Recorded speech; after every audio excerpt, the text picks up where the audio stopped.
എല്ലാവർക്കും നമസ്കാരം.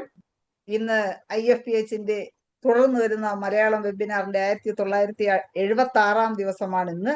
ഇന്നത്തെ മലയാളം സെഷനിൽ നമുക്കൊരു ക്ലാസ് ആണ്. കഴിഞ്ഞ ഒരു ദിവസം നമ്മുടെ ജെയിംസ് പോൾ സാറ് തൈറോയിഡിനെ കുറിച്ച് അറിയേണ്ടതെല്ലാം എന്നുള്ള വിഷയത്തിൽ ക്ലാസ് എടുത്തിരുന്നു. അന്ന് നമുക്ക് ചർച്ചയ്ക്ക് സമയം കിട്ടിയില്ല. സാറിന് കുറച്ചുകൂടി കംപ്ലീറ്റ് ചെയ്യാനുണ്ടായിരുന്നു. അതുകൊണ്ട് ഇന്ന് അതിന്റെ ബാക്കി ഭാഗം രണ്ടാമത്തെ സെഷനായിട്ട് ഇന്ന് നടക്കുകയാണ്. സാറിന്റെ ഇന്നത്തെ ക്ലാസ് കേൾക്കുന്നതിന് വേണ്ടി സൂം പ്ലാറ്റ്ഫോമിൽ എത്തിയിട്ടുള്ള എല്ലാ ബഹുമാനീയരായ ഡോക്ടേഴ്സിനെയും ഹോമിയോപ്പതി സ്നേഹികളെയും സ്റ്റുഡൻസിനെയും വളരെ സ്നേഹപൂർവ്വം ഇന്നത്തെ സെഷനിലേക്ക് സ്വാഗതം ചെയ്യുന്നു. അതുപോലെ തന്നെ സാറിനെ കുറിച്ച് നമുക്ക് പ്രത്യേകിച്ച് പരിചയപ്പെടുത്തേണ്ടതില്ല. സാറ് നമുക്ക് വർഷങ്ങളായി ക്ലാസ് എടുക്കുന്ന വ്യക്തിത്വമാണ്. സാർ ഏത് ക്ലാസ് എടുത്താലും അതിനെക്കുറിച്ച് നന്നായി പഠിച്ച് അതിന്റെ ഫിസിയോളജി, അനാട്ടമി, പിന്നെ ഹോമിയോപ്പതിക് മാനേജ്മെന്റ്, ഇതിനെക്കുറിച്ചെല്ലാം വളരെ വിശദമായാണ് സാർ നമുക്ക് പറഞ്ഞു തരുന്നത്. ഇന്ന് ആ തൈറോയിഡിന്റെ ബാക്കി ഭാഗം ക്ലാസ് എടുക്കുന്നതിന് വേണ്ടി സാറിനെ വളരെ സ്നേഹപൂർവ്വം ആദരപൂർവ്വം ഇന്നത്തെ സെഷനിലേക്ക് സ്വാഗതം ചെയ്യുന്നു. ഒരു നിമിഷം ഈശ്വര പ്രാർത്ഥനയോടുകൂടി നമുക്ക് ഇന്നത്തെ സെഷൻ ആരംഭിക്കാം.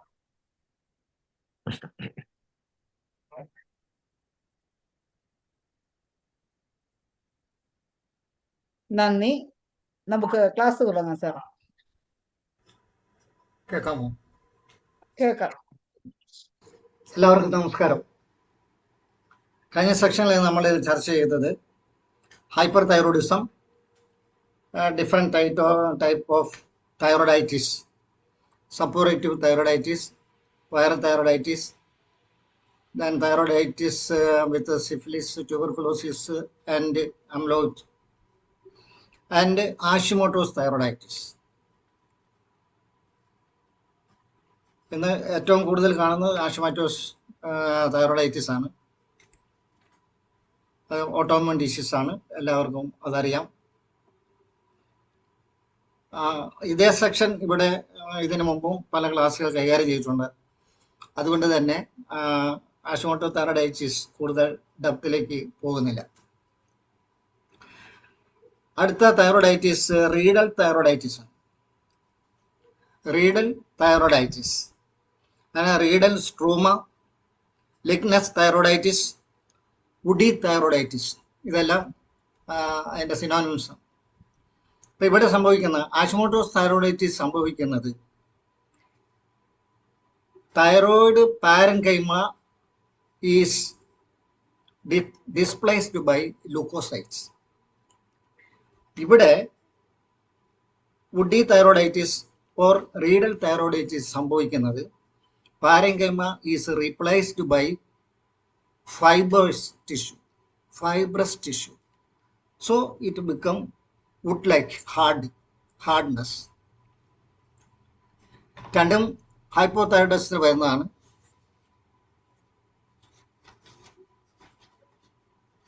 റീഡൽ തൈറോയിഡൈറ്റിസ് അതിന്റെ എത്തിയോളജി അൺനോൺ. അതിന്റെ സിംറ്റംസ് ഇതാണ്: വുഡി ഹാർഡ്നെസ്, ബിക്കം ഹാർഡ്നെസ്. എന്ന് പാൽപ്പേറ്റ് ചെയ്യുമ്പോൾ തന്നെ അറിയാം വുഡി ഹാർഡാണ്. അതുകൊണ്ട് തന്നെയാണ് വുഡി തൈറോയിഡൈറ്റിസ് എന്ന് പറയുന്നത്.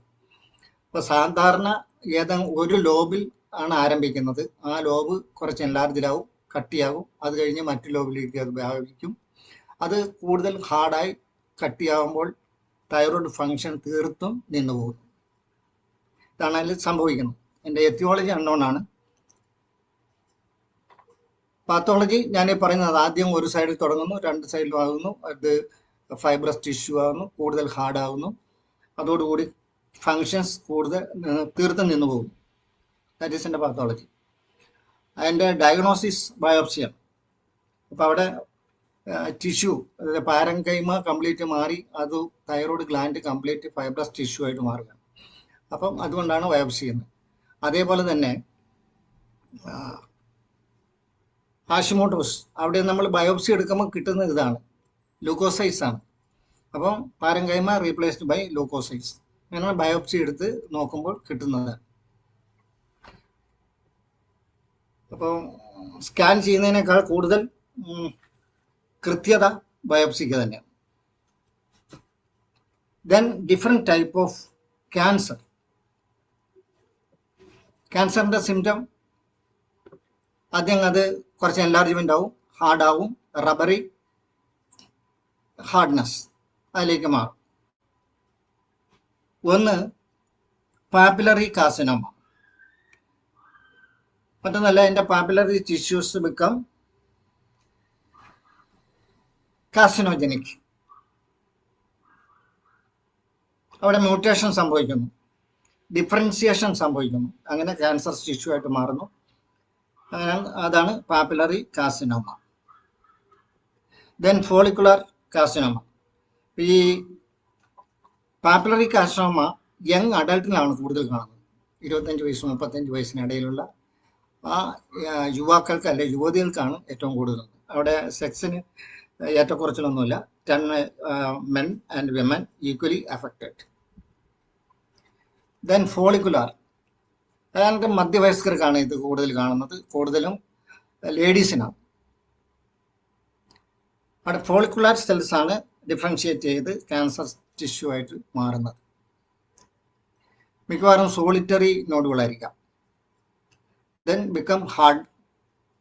അതിൻ്റെ സിംറ്റംസ്, അതിൻ്റെ pressure symptom dyspnoea. Then anaplastic carcinoma occur in old patients. Both sexes are equally affected. അവിടെയും hardness, enlargement, hardness, symptoms, pressure symptom dyspnoea. And stridor, ഒരു കുറുങ്ങൽ, 24 hours ഒരു കുറുങ്ങൽ അനുഭവപ്പെടാം. പ്രത്യേകിച്ച് സ്ഥലത്ത് ഈ ആംഗിളിൽ ത്രോട്ടിൽ വെച്ച് നോക്കി കഴിഞ്ഞാൽ ആ കുറുങ്ങൽ, പൂച്ചക്കുട്ടി കുറുങ്ങുന്ന പോലുള്ള കുറുങ്ങൽ നമുക്ക് കേൾക്കാം. Then medullary cell carcinoma.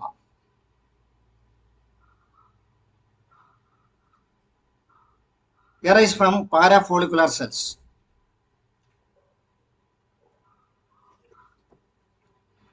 ഇവിടെയും സെക്സ് വേരിയേഷൻസ് ഒന്നുമില്ല. Both sex are equally affected. Etiology, family history of carcinoma or thyroid diseases. Pathology, neither papillary or follicular differentiation. Stroma contain amyloid tissue. That's the difference from other carcinoma, other thyroid carcinoma.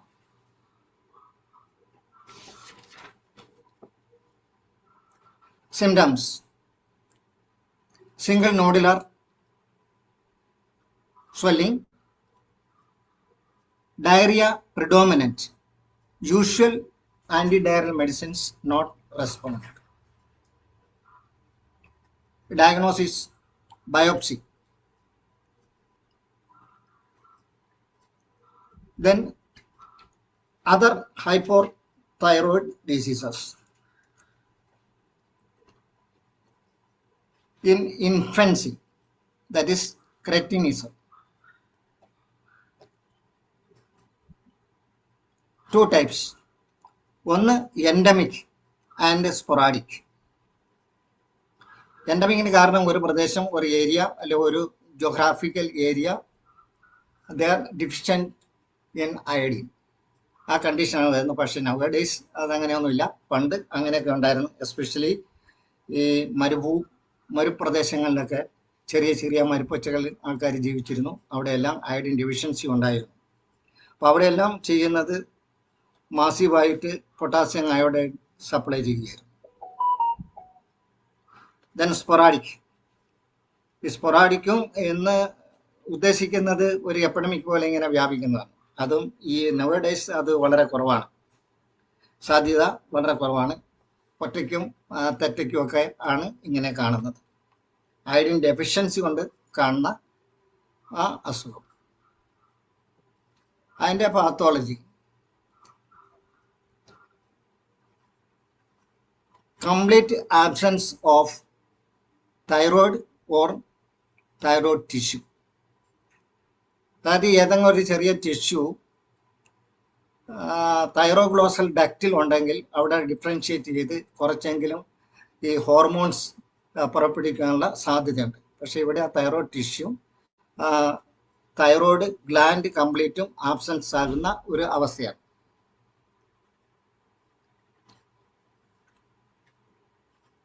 Symptoms: ലിത്താർജി, sleepy, പ്രത്യേകിച്ച് കൈക്കുഞ്ഞുങ്ങൾ ഇങ്ങനെ feed ചെയ്തുകൊണ്ടിരിക്കുമ്പോൾ കുഞ്ഞ് ഉറങ്ങി തളർന്നു പോകുന്ന ഒരവസ്ഥ ആണ് എൻ്റെ prominent symptom. Then constipated, bowel movements വളരെ സ്ലോ ആകുന്നു, അതുകൊണ്ട് തന്നെ കോൺസ്റ്റിപ്പേറ്റഡ് ആകുന്നു. സാധാരണഗതിയിൽ ഇത് സെക്കൻഡ് മന്ത് വരെ പ്രത്യേകിച്ച് സിംറ്റംസ് ഒന്നും കാണിക്കാറില്ല. സെക്കൻഡ് മന്തിന് ശേഷമാണ് മേൽപ്പറഞ്ഞ സിംറ്റംസ് മാനിഫെസ്റ്റ് ചെയ്യുന്നത്.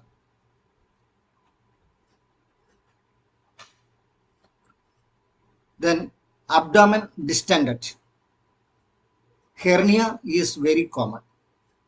അപ്പം അതിൻ്റെ ഡയഗ്നോസിസ് തന്നെ ഈ ന്യൂ ബോൺ ചിൽഡ്രന് ഹെർണിയ മെജോറിറ്റിക്കും എന്ന് പറഞ്ഞാൽ 98% കുട്ടികൾക്കും ന്യൂ ബോൺ ചിൽഡ്രന് ഹെർണിയ പ്രത്യക്ഷപ്പെട്ടിട്ടുണ്ടെങ്കിൽ വി ക്യാൻ സസ്പെക്ട്. പിന്നെ ജനിക്കുമ്പോഴേ തൈറോയ്ഡ് സ്വെല്ലിംഗ് ഉണ്ടെങ്കിലും we can suspect this condition cretinism. അപ്പം അതിൻ്റെ ഡയഗ്നോസിസ് അത് തന്നെയാണ്. ന്യൂബോൺ ചൈൽഡിന് അംബ്ലിക്കസ് ഹെർണിയ ഉണ്ടോ, തൈറോയ്ഡ് ഗ്ലാൻഡ് സോളൻ ആണോ.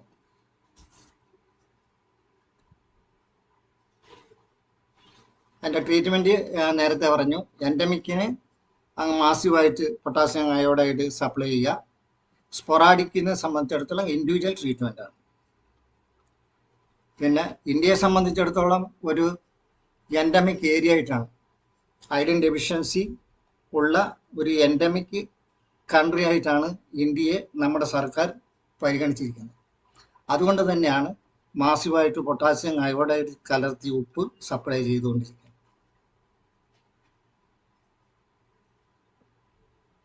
എതിർപ്പുണ്ടെങ്കിൽ പറയാം.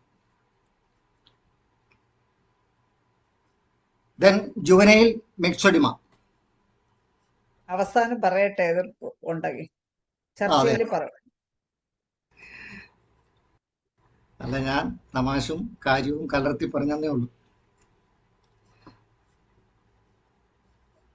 Juvenile myxoedema not detected during infancy, noticeable after 5th year or between 5 and 12th year. 5th and 12th year. Etiology unknown. Thyroid gland or ectopic tissue not developing. Ectopic tissue ഞാൻ നമ്മുടെ ആരംഭത്തിൽ തന്നെ പറഞ്ഞതാണ്. അത് generate ചെയ്യുന്നത്, അതല്ലെങ്കിൽ arise ചെയ്യുന്നത് pharyngeal ഫ്ലോറിൽ നിന്നാണ്. അത് downward and forward 2 lobe form ചെയ്യുന്നു. അങ്ങനെയാണ് തൈറോയ്ഡ് ഗ്ലാൻഡ് ഫോം ചെയ്യുന്നത് നമ്മൾ പറഞ്ഞു. ഇത് കൂടാതെ തൈറോഗ്ലോസൽ ഡാക്റ്റിലോ അതല്ലെങ്കിൽ റിട്രോസ്റ്റേണൽ ഏരിയയോ ആ ടിഷ്യൂ മാത്രമായിട്ട് വരികയും അത് അവിടെ നിന്ന് കുറച്ച് ഡെവലപ്പ് ചെയ്ത് അവിടെ നിന്ന് ഹോർമോൺ പുറപ്പെടുവിക്കാനുള്ള സാധ്യത ഉണ്ട്. ഇത് രണ്ടും ഇല്ലാത്ത അവസ്ഥയിലാണ് ഇത് ഡെവലപ്പ് ചെയ്യുന്നത്.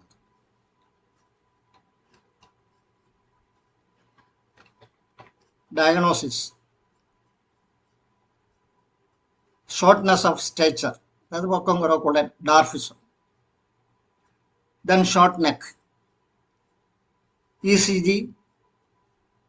Shows low voltage.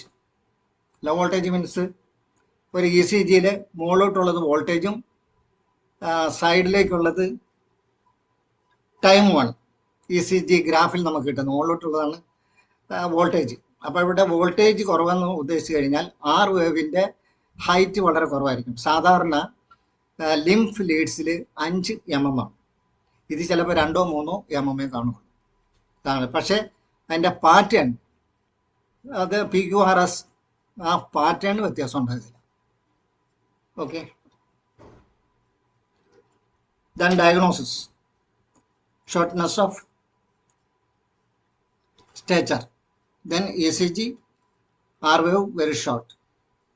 Treatment: primary amenorrhoea ഗേൾസിനെ സംബന്ധിച്ചിടത്തോളം ഇന്റേണൽ സെക്സ്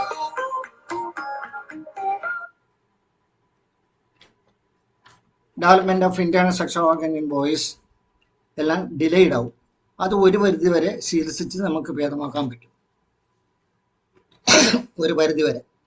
എങ്കിലും അവരുടെ ലൈഫ് മുന്നോട്ട് കൊണ്ടുപോകാൻ സാധിക്കും. ഹോർമോൺസ് ലൈഫ് ലോങ് കൊടുക്കണം. Then myxoedema, adult myxoedema. Aetiology unknown, exact aetiology unknown. എങ്കിലും ഏതാണ്ട് 80% പേഷ്യൻസിലും ആന്റിബോഡീസ് സർക്കുലേറ്റിംഗ് ബ്ലഡിൽ കാണുന്നുണ്ട്.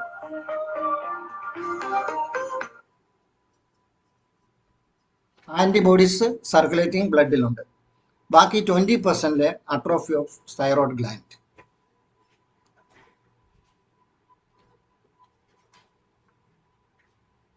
Pathology, weight of thyroid gland is diminished, reduced, and normal weight എന്ന് പറഞ്ഞാൽ ഏതാണ്ട് 30 grams ആണ്. ഇത് 3 to 5 grams റെഡ്യൂസ് ചെയ്യുന്നു. That means thyroid become atrophied. Symptoms, appearance itself, that means pathognomonic look. അതായത് അയാളുടെ മുഖത്തും അയാളുടെ സ്റ്റേച്ചറിലും നമുക്ക് മനസ്സിലാക്കാം ഇയാള് ഒരു മിക്സഡിമ പേഷ്യൻ്റ് ആണ്. പിന്നെ ആള് കുള്ളനായിരിക്കും. പിന്നെ പതിഞ്ഞ മൂക്ക്, തടിച്ച നോസ്ട്രിൽസ് ആൻഡ് തടിച്ച ലിപ്സ്, ഏതാണ്ട് വട്ടമുഖം. ഇതൊക്കെ തന്നെയായിരിക്കും അപ്പിയറൻസ്. പിന്നെ മറ്റൊന്ന്, ഈ ബിലിറുബിൻ കൂടുതലാകുന്നത് കൊണ്ട് തന്നെ ഏതാണ്ട് ഒരു യെല്ലോയിഷ് ടിന്റ്, പ്രത്യേകിച്ച് മാലാർ ബോണ്ട് അവിടെ ഒരു എലവേഷനും ഒരു സ്വെല്ലിങ്ങും അതിൻ്റെ ചുറ്റും ഇങ്ങനെ ഒരു ഷാഡോയും ഉണ്ടാവും, മലാർ ബോൺ. കുഷിംഗ് സിൻഡ്രോം, അതിനും ഇങ്ങനെ കാണുന്ന ഒരു pink discolouration and eminence of malar bone.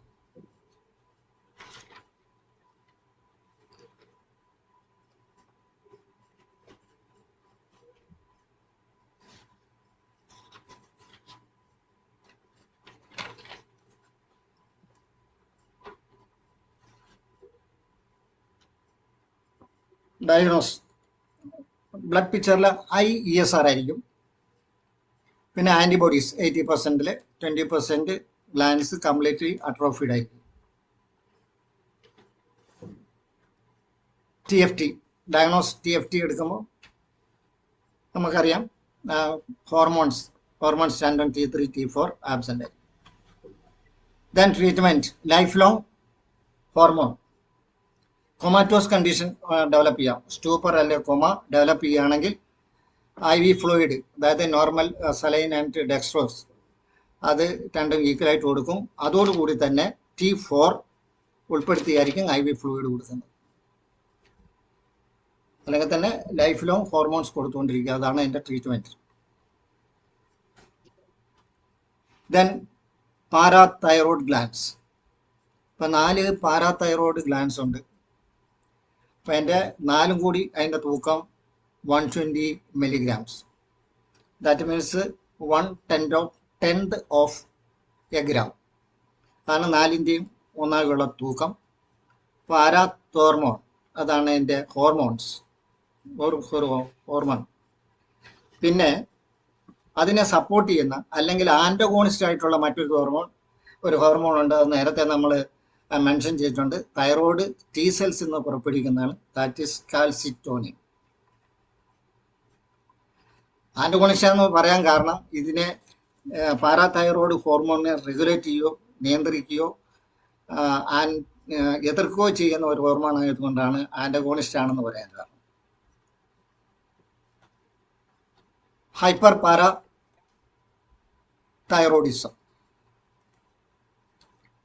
അത് തന്നെ primary hyper parathyroidism. cause unknown. Mostly women are affected. And pathology, a single adenoma of one parathyroid. അതുമേ LR ചെയ്യാം. LR ചെയ്ത് കഴിഞ്ഞാൽ ഒരു 3 ഗ്രാം വരെ. അപ്പോൾ അതിൻ്റെ തൂക്കം 4 കൂടി 120 ആകുമ്പോൾ 30 മില്ലിഗ്രാം ആണ് അതിൻ്റെ ഒറിജിനൽ തൂക്കം. അത് 3 ഗ്രാമിലേക്ക് ഉയരാം.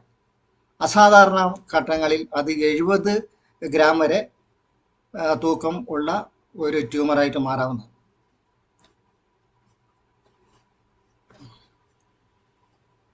എങ്കിലും അത് ക്യാൻസർ ആയിട്ട് കൺവേർട്ട് ചെയ്യുന്നത് ലെസ് ദാൻ 4%.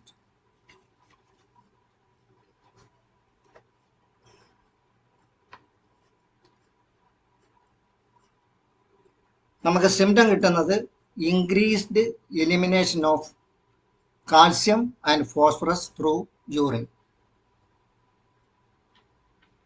അപ്പം അതിൻ്റെ കോംപ്ലിക്കേഷൻ റീനൽ കാൽക്കുലസ്. കുറച്ചുകൂടെ സിവിയർ കണ്ടീഷൻ ആകുമ്പോൾ നെഫ്രോ കാൽസിനോസിസ്, അതായത് അതിൻ്റെ കിഡ്നി ബോഡിയിൽ പാരം കൈമായിൽ കാൽസ്യം ഡിപ്പോസിറ്റ് ചെയ്യപ്പെടുന്നു. അത് വളരെ സീരിയസ് കണ്ടീഷനാണ്. അതുകൂടാതെ ബോൺ സിസ്റ്റ് ഡെവലപ്പ് ചെയ്യാം. ലോങ് ബോൺസിലെല്ലാം വലിയ സിസ്റ്റ് ഉണ്ടാകാം. ഇത് കൂടാതെ ക്ലാവിക്കിൾ, റിബ്സ് എന്നിവിടങ്ങളിലും ബോൺ സിസ്റ്റ് ഡെവലപ്പ് ചെയ്യാം.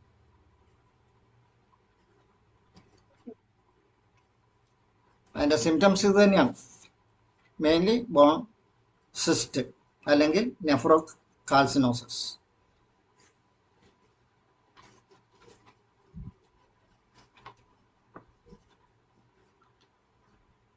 Patient may reveal some more symptoms. അതിൽ ഒന്ന് പെപ്റ്റിക് അൾസറാണ്. Then pancreatitis. ഇത് രണ്ടും ഡെവലപ്പ് ചെയ്യാവുന്നതാണ് കുറെ രോഗം അഡ്വാൻസ് ചെയ്ത് കഴിയുമ്പോൾ.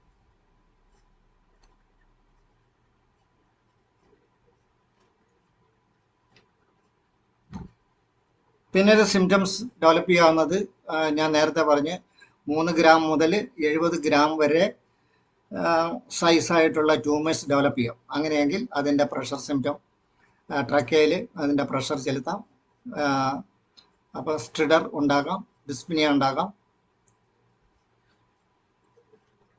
ചിലപ്പോൾ പേഷ്യൻ്റ് വരുന്നത് ആ സിംറ്റമായിട്ടായിരിക്കും. ഇവിടെ എന്തോ ഇരിക്കുന്ന പോലെ തോന്നുന്നു, അതൊരു തടസ്സം വരുന്നു, അതല്ലെങ്കിൽ ശ്വാസം മുട്ട് അനുഭവപ്പെടുന്നു. പ്രത്യേകിച്ച് രാത്രി കിടക്കുന്ന സമയത്ത് ശ്വാസം മുട്ട് അധികരിക്കുന്നു. ഇതൊക്കെയായിരിക്കും പേഷ്യൻ്റ് പറയുന്ന symptoms. Diagnosis: high calcium and low phosphorus. X-ray reveals, പ്രത്യേകിച്ച് dental x-ray reveals lamina dura അല്ലെങ്കിൽ ബോൺ ബണ്ടിൽ എന്നൊക്കെ പറയും. മറ്റൊന്നുമല്ല, ഈ ടൂത്ത് ഇരിക്കുന്ന സോക്കറ്റിൽ ഒരു ഹാർഡ് ലൈനിങ് ഉണ്ട്. ആ ഹാർഡ് ലൈനിങ് അപ്രത്യക്ഷമായി പോകും. അതാണ് ലാമിന ഡൂറ. അതിൻ്റെ സാന്നിധ്യം കുറയും. എക്സ്റേയിൽ അത് വേറിട്ട് കാണാൻ പറ്റും, ഡെന്റൽ എക്സ്റേയിൽ. അതാണ് ഒരു ലീഡിങ് സിംറ്റം.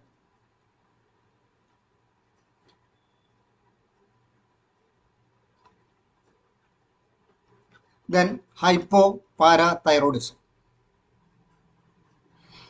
സാധാരണഗതിയിൽ സംഭവിക്കുന്നത് തൈറോയിഡെക്ടമിയിൽ ഈ പാരാതൈറോയിഡ്സും തൈറോയിഡ് ഗ്ലാൻസ് കൂടി റിമൂവ് ചെയ്യപ്പെടാം.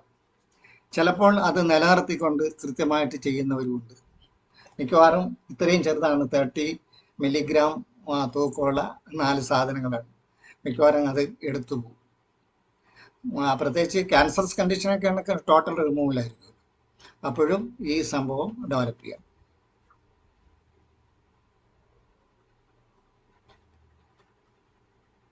അതല്ല എങ്കിൽ തൈറോയ്ഡ് നിലനിൽക്കുന്നു, വേറെ സർജിക്കൽ ഇൻവോൾവ്മെന്റ്സ് ഒന്നും ഇല്ലെങ്കിൽ തന്നെ ഇഡിയോപ്പതിക്കായിട്ട് ഡെവലപ്പ് ചെയ്യാം ഹൈപ്പോ പാരാ തൈറോയിഡിസം. അതിൻ്റെ cos unknown. Symptoms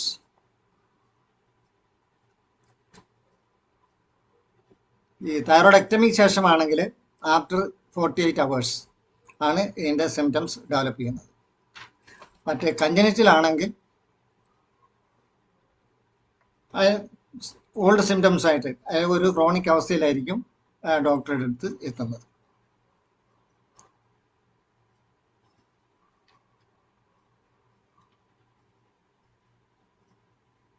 diagnosis history of thyroidectomy. Acute സ്റ്റേജാണ് ഹിസ്റ്ററി ഓഫ് തൈറോയിഡക്ടമി. അതല്ല എങ്കിൽ calcium level and phosphorus level in the blood.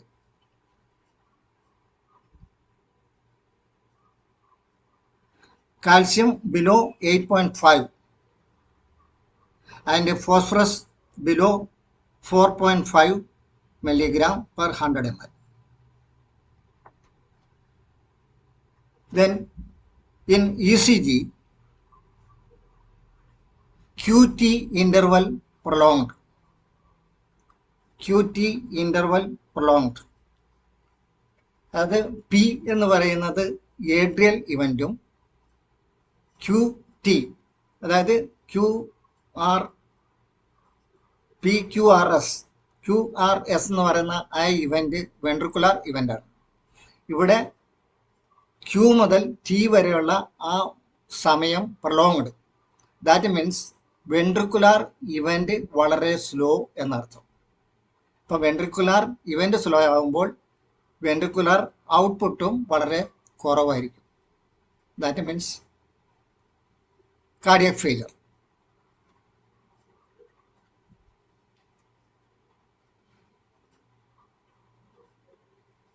മറ്റ് symptoms tetany or epilepsy.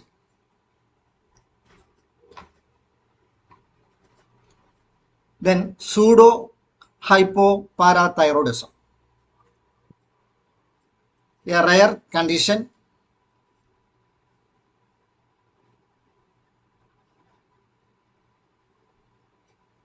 Etiology unknown. ഇതും ഒരു ഓട്ടോസോമലാണ്. ഓട്ടോസോമൽ മീൻസ് ഹെറിറ്ററി ക്യാരക്ടറോടെ ഉണ്ടെങ്കിൽ പോലും അതിനൊരു പാറ്റേൺ ഉണ്ടാവും. ഫോർ എക്സാമ്പിൾ ഇപ്പോൾ ഹിമോഫിലിയ ആണെങ്കിൽ അത് പകരുന്നത് മകളുടെ മകനിലേക്കാണ്. ഇപ്പം എനിക്ക് ഒരാണും ഒരു പെണ്ണും ഉണ്ടെങ്കിൽ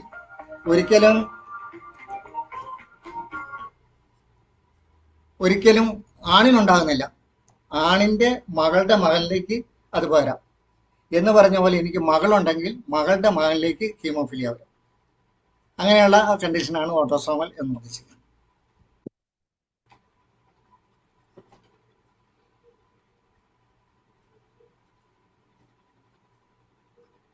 ഇവിടെ ഫീമെയിൽസ് ആർ മോർ അഫക്റ്റഡ്. ഏതാണ്ട് ഡബിൾ 1:2 അതാണ് റേഷ്യോ. ഒരാണും 2 പെണ്ണും. ആ രീതിയിലാണ് ഇതിൻ്റെ affect. Symptoms tetany or epilepsy. Mental deficiency. ഇവിടെ ഡെഫിഷ്യൻസി എന്ന് ഉദ്ദേശിക്കുന്നവരുടെ ആ കോഗ്നിറ്റീവ് ക്വാളിറ്റീസ് എല്ലാം ഡിമിനിഷ്ഡ് ആയിരിക്കും.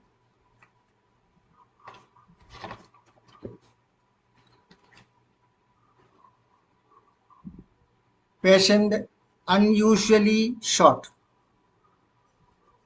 In stature. ഡാർഫിഷ് എന്ന് പറഞ്ഞാൽ അതിൻ്റെ maximum. Round face, frontal ബോസിങ്.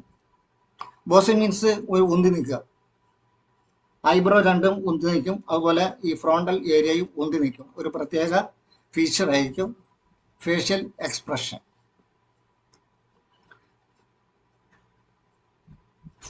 ഫോണ്ടാനിലെ wide open.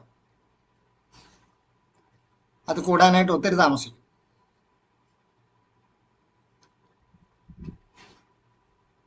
Then metacarpal bones very short.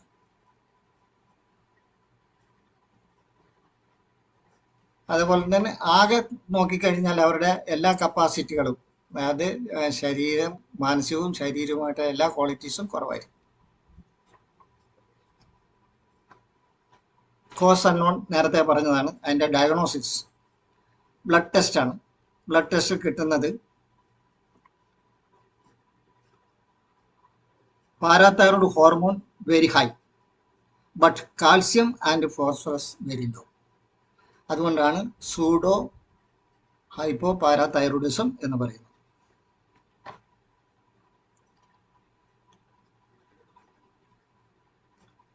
And X-ray finding short metacarpals, ECG,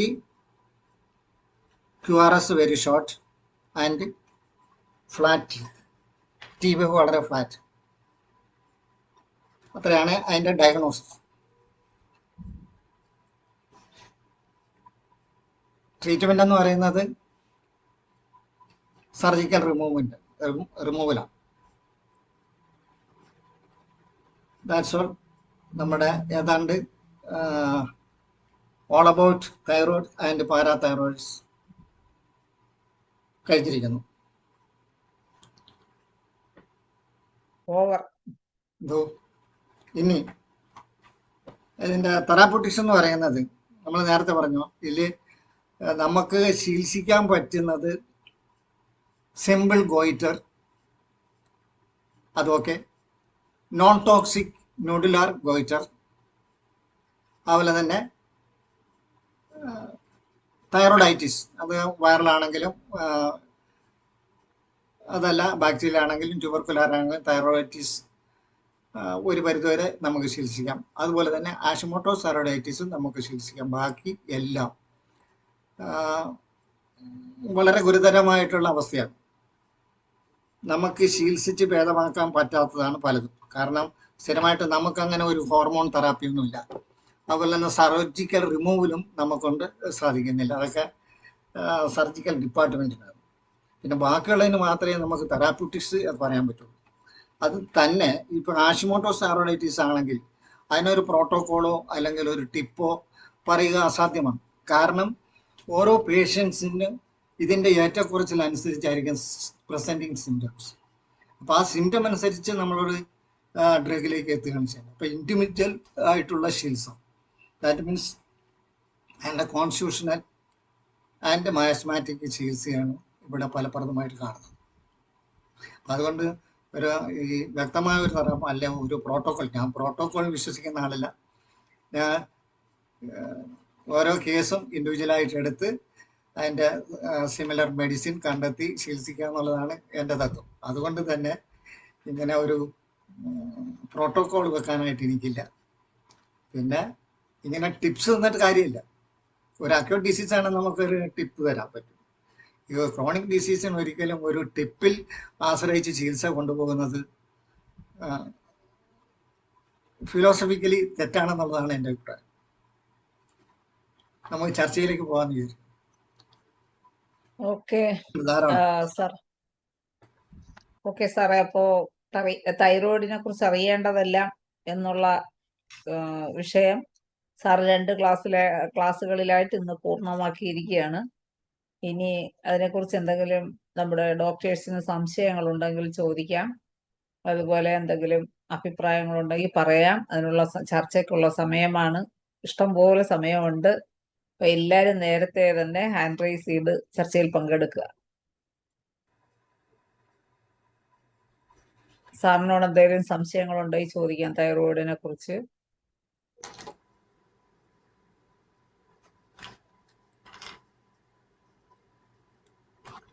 hand raise ചെയ്താൽ സംസാരിക്കാം.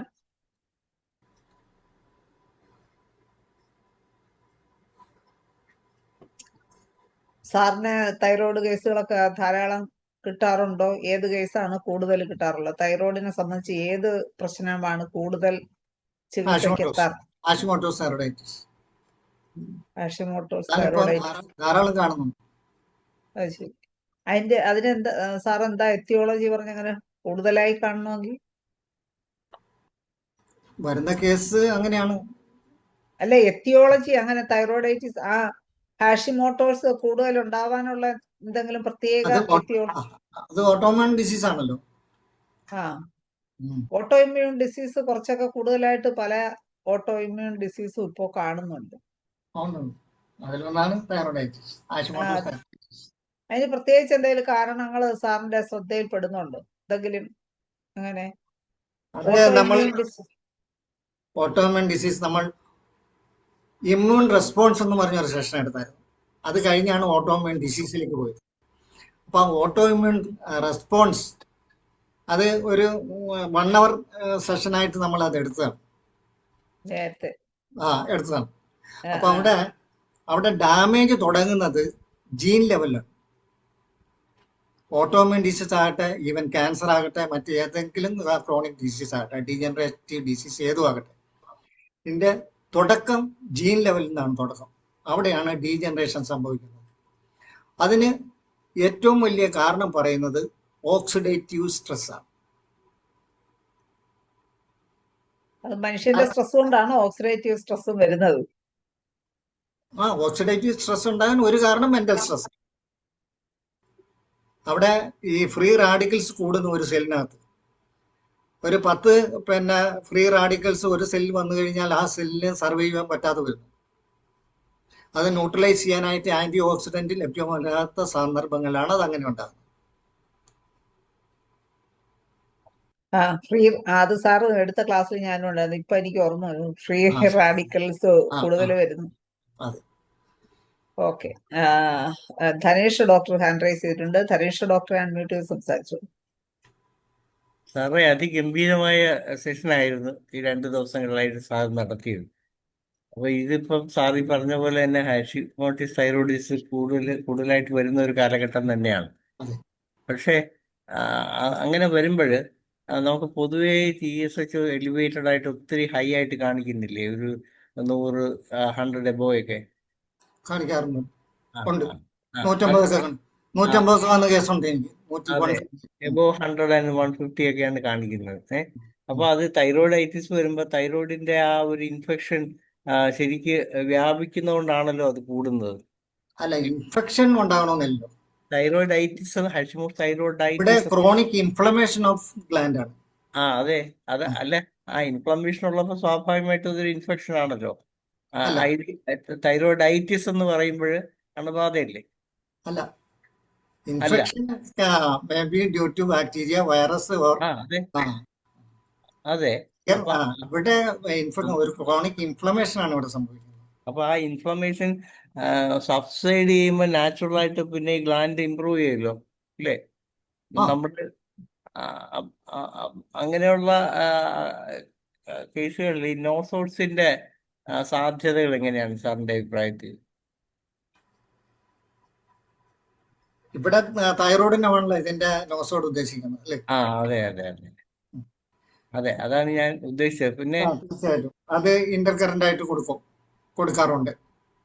അതെ, അതെ.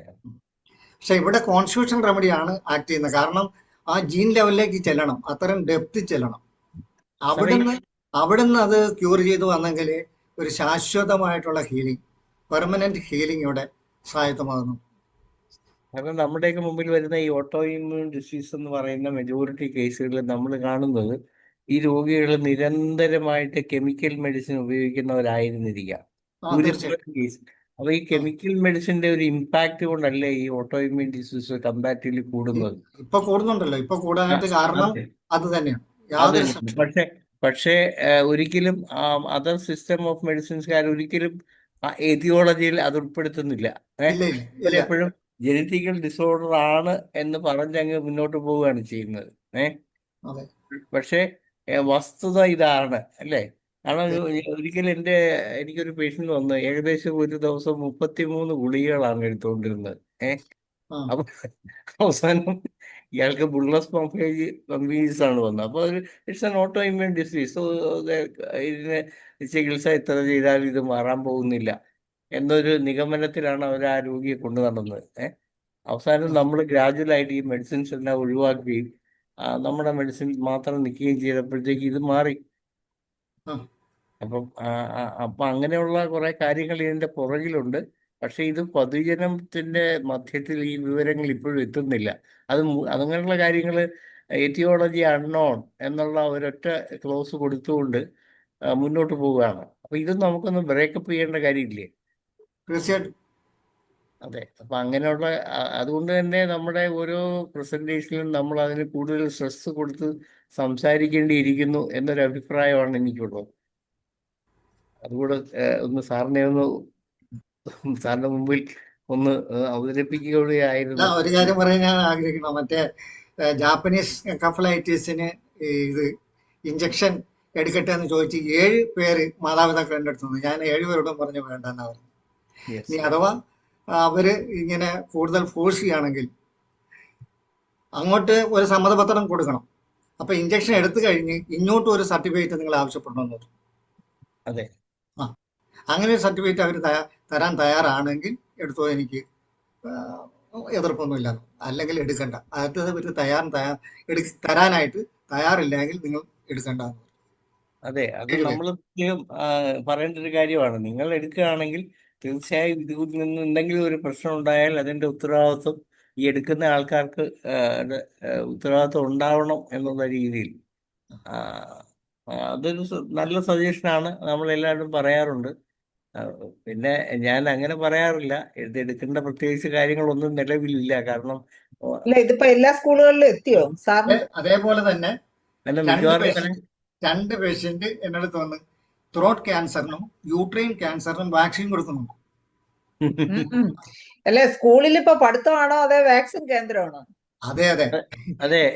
ഞാൻ പണ്ട് ISKയിൽ ഒരു ലേഖനം എഴുതി ഇതുപോലെ തന്നെ. അവസാനം എല്ലാത്തിനും പിന്നെ വാക്സിൻ കണ്ടെത്തി, വാക്സിനെ കൊടുത്ത് ലാസ്റ്റ് മരണമില്ലാതിരിക്കാനും ഒരു വാക്സിൻ കണ്ടെത്തി. അങ്ങനെ മരണമില്ലാത്തൊരു ലോകമെന്നും പറഞ്ഞ ISKയിൽ ഞാൻ ഇപ്പോഴൊരു 20 മുമ്പ് ഒരു ലേഖനം എഴുതിയിരുന്നു. അതെ, അത് നമ്മൾ കാണുന്ന പല കാര്യങ്ങളും നമ്മൾ ചിന്തിക്കുന്ന രീതിയിൽ ജനത്തിന്റെ മുമ്പിൽ എന്തുകൊണ്ടോ എത്തുന്നില്ല. കാരണം നിരന്തരം അവരുടെ ചെവിയിൽ ഇത് നിങ്ങളെ സുരക്ഷിതമാക്കുന്നു, ഇത് നിങ്ങൾ സുരക്ഷിതത്തിന് വേണ്ടി ഇതെടുക്കുവിൻ, മറ്റുള്ളവരെല്ലാവരും എല്ലാവരും എടുക്കുന്നു എന്നിങ്ങനെ പറഞ്ഞു. നമുക്ക് തന്നെ അറിയാം, കോവിഡ് വാക്സിൻ തന്നെ നമ്മളെ പ്രലോഭിപ്പിച്ച് പേടിപ്പിച്ചെടുക്കുകയായിരുന്നു ജനത്തിനെ. അതേസമയം അമേരിക്കയിലൊക്കെ അങ്ങനെ പറഞ്ഞപ്പം അവര് ഭൂരിഭാഗം പേരും എടുത്തില്ല. നല്ലൊരു ശതമാനം ആൾക്കാർ അവിടെ എടുത്തിട്ടില്ല. പക്ഷെ എടുത്തിട്ടില്ല എന്നുള്ള അവർക്ക് അങ്ങനെ ഒരു അവകാശമുണ്ട്. അതിന്റെ ഒരു ഉദാഹരണം തന്നെയാണ് നമ്മുടെ അവിടുത്തെ അമേരിക്കൻ പ്രസിഡന്റ്, നിലവിലെ പ്രസിഡന്റ് എടുത്തിട്ടില്ല എന്നുള്ള ഒരു കാര്യം. അപ്പം അദ്ദേഹത്തിന്റെ ആ ഒരു ആറ്റിറ്റ്യൂഡ് ചിന്തിക്കുന്ന ഒത്തിരി പേര് അവിടെ ഉണ്ടായിരുന്നു. പക്ഷെ അന്ന് അദ്ദേഹത്തെ നോക്കി എല്ലാവരും കളിയാക്കുകയും വേറെ ഒരു കൊമേഡിയൻ ആണെന്നുള്ള രീതിയിൽ തമാശ പറഞ്ഞു. പക്ഷെ അദ്ദേഹമായിരുന്നു ശരിയെന്നുള്ളത് അമേരിക്കക്കാർ പിന്നീട് തിരിച്ചറിഞ്ഞു. നമ്മളിവിടെ ആ സമയത്ത് സൈമൾട്ടേനിയസ് ആയിട്ട് നമ്മുടെ ഹോമിയോപ്പതി ഡോക്ടർമാര് മാത്രമാണ് ഇതിനെ ശക്തമായിട്ട് എതിർത്തുകൊണ്ടിരുന്നത്. നമ്മളുടെ എതിർപ്പ് കേട്ടാണ് മറ്റു പലരും നമ്മളോട് കൂടിയത്. അപ്പം അങ്ങനെയുള്ള കുറെ കാര്യങ്ങൾ നമ്മൾ ജനങ്ങളുടെ മുമ്പിൽ നിത്യേന എന്നോളം എത്തിക്കേണ്ടിയിരിക്കുന്നു. സാർ ഈ പറഞ്ഞ പോലുള്ള ലേഖനങ്ങൾക്ക് ഇപ്പോഴും പ്രസക്തിയുണ്ട്. അതൊന്ന് റീമോഡിഫൈ ചെയ്ത് സാർ വീണ്ടും നമ്മുടെ ഈ ഹോമിയോപ്പതി ഡോക്ടർമാരുടെ ഇടയിലല്ല വിതരണം ചെയ്യേണ്ടത്, പൊതുജനങ്ങളുടെ ഇടയിലാണ്. സാറ് ധൈര്യമായിട്ട് എഴുതുക. നമുക്കത് കേരളാമതിയിലോ മാതൃഭൂമിയിലോ മനോരമയിലോ വരുത്താൻ ശ്രമിക്കാം. അങ്ങനെ വന്നു കഴിഞ്ഞാൽ ഈ വിവരം കൂടുതൽ ആൾക്കാരിൽ എത്തുകയും ഇതിനെക്കുറിച്ച് ആൾക്കാർ ഒന്നുകൂടെ ഒന്ന് ചിന്തിക്കാനും തുടങ്ങും. നമ്മുടെ ഇടയിൽ നിന്ന് അങ്ങനെയുള്ള ലേഖനങ്ങൾ വരുന്നില്ല എന്നുള്ളത് ഒരു ദുഃഖകരമായ സത്യമാണ്. മറ്റുള്ളവരാരും തന്നെ ഹാൻഡ് റൈസ് ചെയ്യുന്നില്ല, ചോദ്യങ്ങൾ ആർക്കും ഇല്ല. ചോദ്യങ്ങളൊക്കെ അഭിപ്രായങ്ങളും പറയാനുള്ള ഒരു ദയവായി ഒന്ന് ഹാൻഡ് റൈസ് ചെയ്യണം. എന്തായാലും ധനേഷ് ഡോക്ടർ പറഞ്ഞ പോലെ ലേഖനങ്ങൾ മാത്രം പോരാ, നമ്മുടെ അടുത്ത് വരുന്ന പേഷ്യൻസിനോട് നമ്മളൊരു ബോധവൽക്കരണവും കൂടി തീർച്ചയായിട്ടും നടത്തണം. സ്കൂളുകൾ കുട്ടികൾക്ക് അറിവ് നൽകുന്നതിനുള്ള കേന്ദ്രങ്ങളല്ലാതെ വാക്സിൻ കേന്ദ്രങ്ങളായി മാറുന്നതിൽ വല്ലാത്ത വിഷമമുണ്ട് അത് കേൾക്കുന്നതിലും. ഏത് വാക്സിൻ ഓരോ മാസത്തിലും അല്ലെങ്കിൽ ഒരു വർഷത്തിൽ എത്ര വാക്സിൻ എന്നുള്ള നിലയ്ക്കാണ് ഇപ്പൊ സ്കൂളുകൾ പോണത്. വാക്സിൻ കച്ചവട കേന്ദ്രങ്ങളായി മാറുന്നു സ്കൂളുകൾ. അതൊക്കെ കേൾക്കുമ്പോൾ ഒരു എന്താ അതിനെ പ്രതികരിക്കാന്ന്. ഇപ്പൊ സാറിന്റെ അടുത്ത് പേഷ്യൻസ് വന്ന് ചോദിച്ച പോലെ നമ്മുടെ എല്ലാവരുടെയും അടുത്ത് വരുമ്പോൾ നമ്മൾ ഈ ഒരു സാറ് പറഞ്ഞ പോലെ നിങ്ങൾ തിരിച്ചൊരു സർട്ടിഫിക്കറ്റ് നിങ്ങളുടെ ജീവനും മറ്റ് അതിനെ തുടർന്നുണ്ടാകുന്ന പ്രശ്നങ്ങൾക്ക് അവർ ഉത്തരവാദികളാണെങ്കിൽ തീർച്ചയായിട്ടും എടുക്കാം എന്നുള്ള നിലപാട് നമ്മൾ എല്ലാവരും എടുക്കുക. രക്ഷകർത്താക്കളെ ഇത് മനസ്സിലാക്കുക എന്നുള്ളതാണ് ഈ അവസരത്തിൽ പറയാനുള്ളത്. ജയചന്ദ്രൻ ഡോക്ടർ ഹാൻഡ് റൈസ് ചെയ്തിട്ടുണ്ട്. ഡോക്ടറെ സംസാരിക്കാം. അത് കഴിഞ്ഞ് വൈദ്യര് ഡോക്ടർ. ഹലോ, ഹലോ, കേൾക്കുന്നുണ്ടോ? കേൾക്കാം. ഡോക്ടറെ സംസാരിച്ചോളൂ. ആ ഹാ ഹാ ഇപ്പൊ ജെയിംസ് ഡോക്ടർ നല്ലൊരു ക്ലാസ് ആയിരുന്നു ഇവിടെ കേട്ടത്.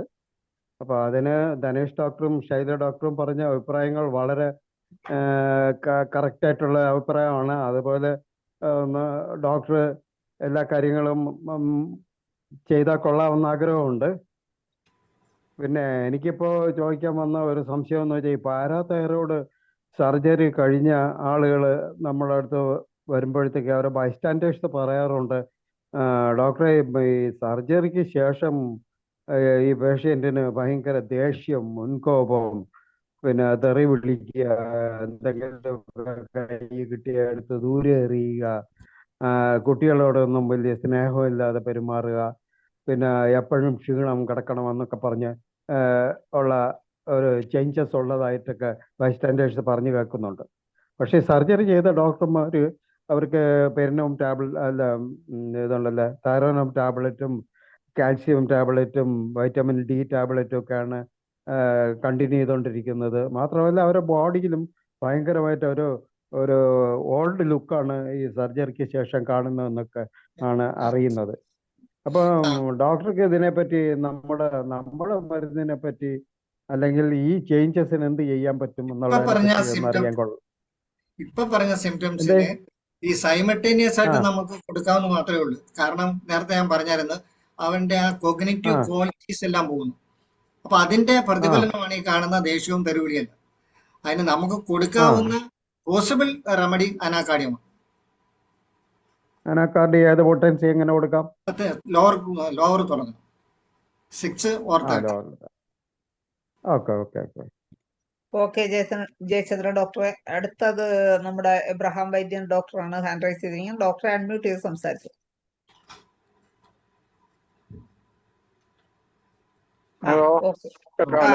കേക്കാം. ഞാൻ തൈറോയിഡിനെ പറ്റി സംശയമില്ല. അതിനെക്കാട്ടി മുമ്പ് ഇതിപ്പോ നമ്മൾ ഡിസ്കസ് ചെയ്തിട്ടുണ്ട്.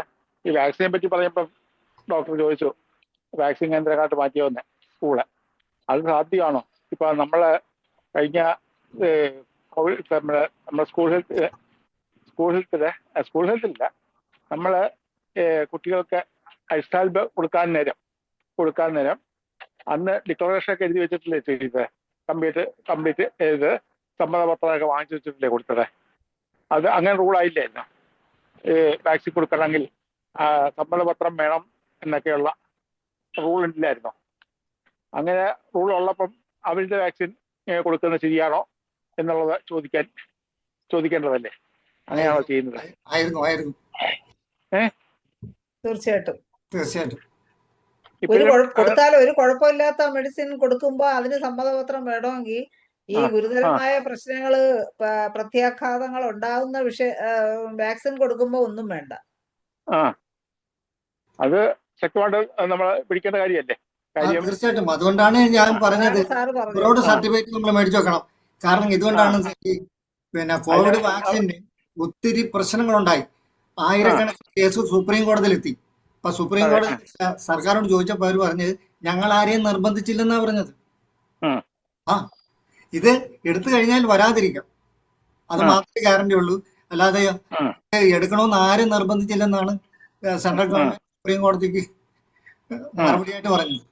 അപ്പൊ അതുകൊണ്ട് തന്നെയാണ് ഞാൻ പിന്നെ എന്റെ അടുത്ത് വന്ന പേഷ്യൻസിനോട് ഞാൻ നിർദ്ദേശിച്ചത് നിങ്ങൾ സർട്ടിഫിക്കറ്റ് വാങ്ങിച്ചു വെക്കണം. അത് തരാൻ അവർ തയ്യാറില്ലെങ്കിൽ എടുക്കുക വേണ്ടെന്ന് പറഞ്ഞു. ഇപ്പൊ ഞാൻ പറഞ്ഞു ക്യാൻസറിന് ഇപ്പൊ ഫ്രീ ആയിട്ടാണ് എടുക്കുന്നത്. കോട്ടയം മെഡിക്കൽ കോളേജിലും തിരുവനന്തപുരം മെഡിക്കൽ കോളേജിലും ഫ്രീ ആയിട്ടാണ് ക്യാൻസറിന് വാക്സിൻ കൊടുക്കുന്നത്. എനിക്ക് തോന്നുന്നത് അതൊരു ക്ലിനിക്കൽ ട്രയലാണ് ഫ്രീ ആയിട്ട് കൊടുക്കുന്നത്. ഞാൻ പറഞ്ഞ് നിങ്ങൾക്ക് ഇത് തന്നെ ട്രിഗർ ആകാൻ സാധ്യത ഉണ്ട് എന്നുള്ള ഒരു ബോധ്യം നിങ്ങൾക്കുണ്ടെങ്കിൽ നിങ്ങൾ സർട്ടിഫിക്കറ്റ് പിടിച്ചു വെക്കണം. കാരണം ഈ ഇതുകൊണ്ട് ഉണ്ടാകുന്ന എല്ലാ കഷ്ടനഷ്ടങ്ങൾക്കും സർക്കാരോ ഈ കോളേജോ ബാധ്യസ്ഥരാണെന്നുള്ള സർട്ടിഫിക്കറ്റ് നിങ്ങൾ മേടിച്ചു വെക്കണമെന്നുള്ളൂ. ആ. അങ്ങനെയാണ് എടുത്തു. ഇല്ല എടുക്കണ്ടെന്ന് പറഞ്ഞു. ഉം. 2 പേഷ്യന്റ് എൻ്റെ അടുത്ത് വന്നു. ഇപ്പൊ അല്ല ഇത് സാറ് പറഞ്ഞ പോലെ അങ്ങനെ അവരെ ബോധവൽക്കരിക്കാനേ നമുക്ക് സാധിക്കും. യെസ്. അല്ല നിയമം പോലെ ഇതൊരു ട്രയലാണെന്നാണ് എനിക്ക് തോന്നുന്നത്. നിയമം മൂലം ശക്തമാക്കണ്ടേ അതിന്റെ നിയമം നമ്മൾ വേണ്ടേ? കാര്യം ഈ അഴ്സാൽബ് കൊടുത്തപ്പം ഈ കള്ളുപിടുത്തം പിടിച്ചെങ്കില് ഇവരുടെ വാക്സിൻ കൊടുത്തപ്പം ഇത് വാങ്ങിച്ചിട്ട് പെർമിഷൻ വാങ്ങിച്ചിട്ട് കൊടുക്കാവുള്ളൂ എന്നുള്ള ഇത് സർക്കാരിന്റെ ലെവലിൽ കൊണ്ടുവരുന്നതല്ലേ? തീർച്ചയായിട്ടും അങ്ങനെ തീർച്ചയായിട്ടും ഒരു സർട്ടിഫിക്കറ്റ് തീർച്ചയായിട്ടും നമ്മുടെ കയ്യിൽ ഉണ്ടായിരുന്നെങ്കിൽ സുപ്രീം കോടതിയിൽ ഹാജരാക്കാമായിരുന്നു. അപ്പൊ അവർക്ക് ഞങ്ങൾ ആരും നിർബന്ധിച്ചില്ലെന്ന് പറഞ്ഞൊഴിയാൻ പറ്റില്ല. അപ്പൊ ഇനിയെങ്കിലും അതിനൊരു പ്രിക്കോഷൻ അല്ലെങ്കിൽ ഒരു നിയമസാധ്യത എന്തെങ്കിലും ചെയ്യാൻ പറ്റുമെന്നോ, സംഘടനാ തലത്തിൽ ചെയ്യാൻ പറ്റുമോ എന്നുള്ളത് നമ്മൾ നോക്കണം. ഘടനാബലത്തിലേ പറ്റുള്ളൂ. ഓക്കെ, അപ്പൊ അത് നമുക്ക് ഇനി നമ്മുടെ സംഘടനാ നേതാക്കന്മാരെയും നമുക്ക് ഒന്ന് അറിയിക്കാം, വൈദ്യര് ഡോക്ടറെ. ഓക്കെ, അപ്പൊ അതാണ്. ഒരു സംശയം ചോട്ടെ, ഈ തൈറോയിഡ് വിഭാഗത്തിൽപ്പെട്ട ഹൈപ്പർ തൈറോയിഡിസം ഗ്രേസ്നെസ് പറയുമ്പോഴേ അതിന് ചില കേസുകളൊക്കെ നിസ്സാരമായിട്ട് മാറുന്നുണ്ട്. എന്നാൽ ചിലതിന് ഒരു റിസൾട്ട് കിട്ടാറുണ്ട്. ഇപ്പൊ എന്റെ ഞാൻ അഫക്റ്റഡ് ആയിരുന്നു. ഞാൻ വളരെ വിരൂപനായിട്ട് ഒരുപാട് നാൾ നടന്നു. ഭയങ്കര ആൾക്കാർ കണ്ട പേടിക്കുന്ന രീതിയിൽ ഞാൻ ഒരുപാട് നടന്നിട്ട് അപ്പോൾ ഹോമിയോപ്പതിയൊക്കെ എഫക്ട് ചെയ്യാത്തൊരവസ്ഥ വന്നു. അങ്ങനെ അവരുടെ മെഡിസിൻ കഴിച്ചത് എന്ത് ചെയ്തു. പിന്നെ ഞാൻ ന്യൂക്ലിയർ മെഡിസിൻ എടുത്തിട്ടാണ് ഒരു കുറവുണ്ടായത്. ന്യൂക്ലിയർ എടുത്ത് പെട്ടെന്ന് മാറ്റി എൻ്റെ വിരൂപത എല്ലാം മാറി ഇപ്പൊ നോർമലായിട്ട് വന്നു. പിന്നെ ഒരുപാട് സൈഡ് എഫക്റ്റ് കാര്യങ്ങളൊക്കെ ഉണ്ടായാലും ഇങ്ങനെ ഗുരുതരമായിട്ട് പോയിക്കുന്ന അവസ്ഥകളിൽ പെട്ടെന്ന് നിയന്ത്രിക്കേണ്ട ആവശ്യമല്ലേ എന്നുള്ള സംശയമാണ് ചോദിക്കുന്നത്. അതെ, ന്യൂക്ലിയർ മെഡിസിൻ എന്ന് പറഞ്ഞാൽ ഡിസ്ട്രക്ഷൻ ഓഫ് എക്സ്ട്രാ ഗ്രോത്ത് ആണ്. ആണ്. പക്ഷെ അത് ഒന്നും ചെയ്യാൻ പറ്റാത്തതാണ്. ഇപ്പൊ നേരത്തെ പറഞ്ഞ കുഷിങ് സിൻഡ്രോം. അപ്പം അവിടെ അത് സംഭവിക്കുന്നത് ശരിക്കും ഇപ്പൊ പിറ്റ്യൂട്ടറി ഗ്ലാൻഡിലാണ് ട്യൂമർ ഫോം ചെയ്യുന്നത്, ഒരു ബിനൈൻ ട്യൂമർ. അതിന്റെ പ്രത്യാഘാതം സുപ്രാറീനൽ ഗ്ലാൻഡിൽ വരുന്നു, കോർട്ടിസോൾ കൂടുതൽ ഉണ്ടാക്കുന്നു. അതേപോലെ തന്നെ ലോങ് ആക്ടിങ് തൈറോയ്ഡ് സ്റ്റിമുലേറ്റിംഗ്, അത് ഹോർമോൺ അല്ല, പക്ഷെ ഒരു ഏജന്റാണ്, ഒരു മെസ്സഞ്ചറാണ്. അത് ഈ TSH-നേക്കാൾ കൂടുതൽ സ്ട്രോങ്ങും ലോങ് ആക്ടിങ്ങുമാണ്. അതാണ് ഹൈപ്പർ തൈറോയിഡിസം ഉണ്ടാക്കുന്നത്. മനസ്സിലായില്ല? അപ്പൊ ഇത് തമ്മിൽ അങ്ങോട്ടും ഇങ്ങോട്ടും ഒരു റെസോപ്രോക്കൽ ആയിട്ടുള്ള ഒരു ഫീഡ്ബാക്ക് ഉണ്ട് ഈ തമ്മിൽ. അതാണ്. അപ്പൊ pituitary gland, suprarenal gland, then thyroid. അതുകൊണ്ട് തന്നെ ഈ കുഷിങ് സിൻഡ്രോം വളരെ പ്രയാസമുള്ള കാര്യമാണ് ചികിത്സ.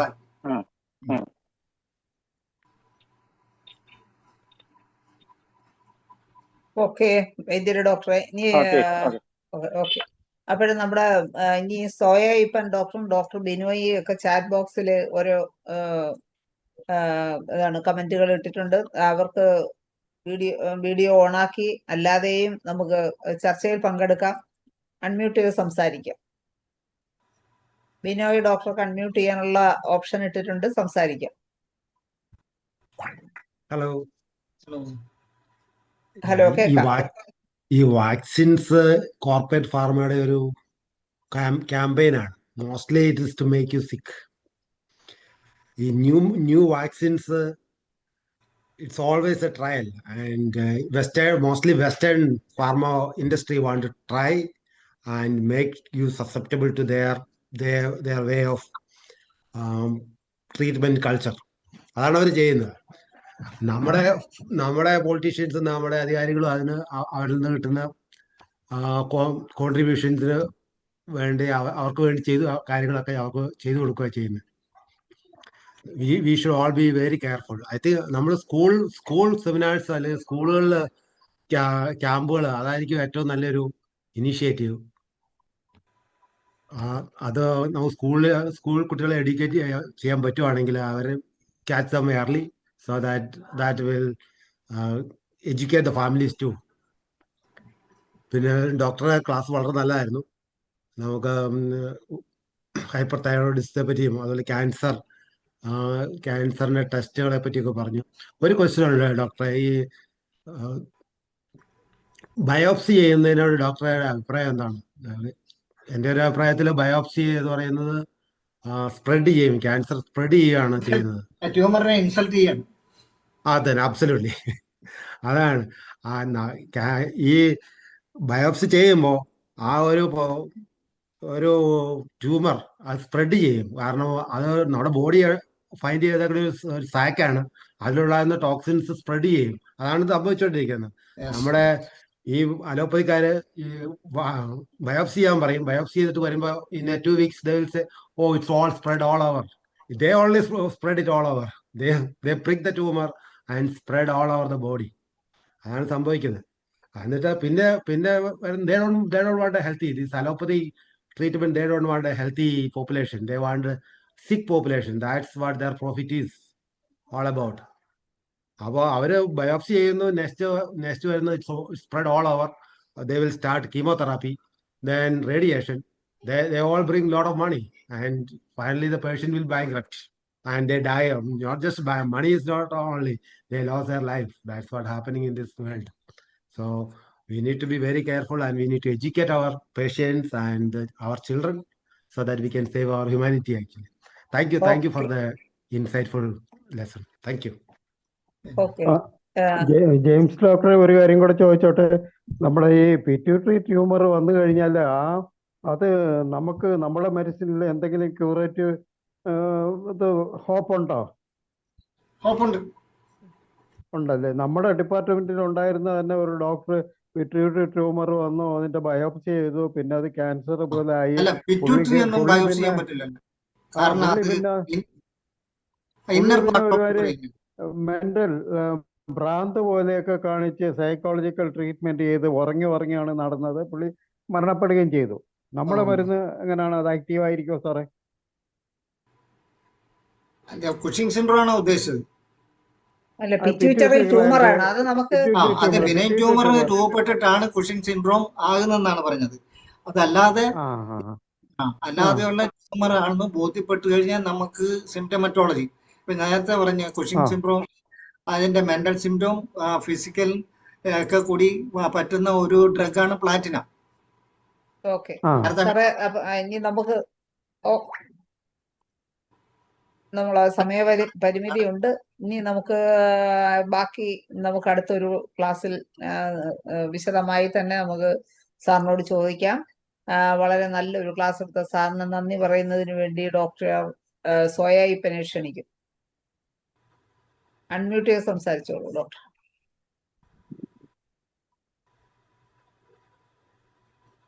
സോയ ഈപ്പൻ ഡോക്ടർ ഉണ്ടോ? അൺമ്യൂട്ട് ചെയ്യാം. ഓക്കെ. ഞാൻ ക്ലാസ്സിന്റെ പകുതിയെ കേട്ടുള്ളൂ.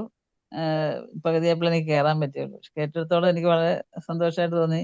ഈ വാക്സിന് അനുവാദം നമ്മൾ അങ്ങോട്ട് കൊടുക്കുന്ന പോലെ തന്നെ ഇങ്ങോട്ടൊരു നമുക്കൊരു സൈഡ് എഫക്ട്സ് ഉണ്ടാവില്ല എന്നുള്ളതിന്റെ ഒരു ഇതും കൂടെ എടുക്കണം എന്നുള്ളത് നമുക്ക് എല്ലാവർക്കും അതൊന്ന് സ്റ്റാറ്റസ് ഇട്ട് കഴിഞ്ഞാല് കുറെ പേഷ്യൻസിനെങ്കിലും അത് മനസ്സിലാവുമല്ലോ.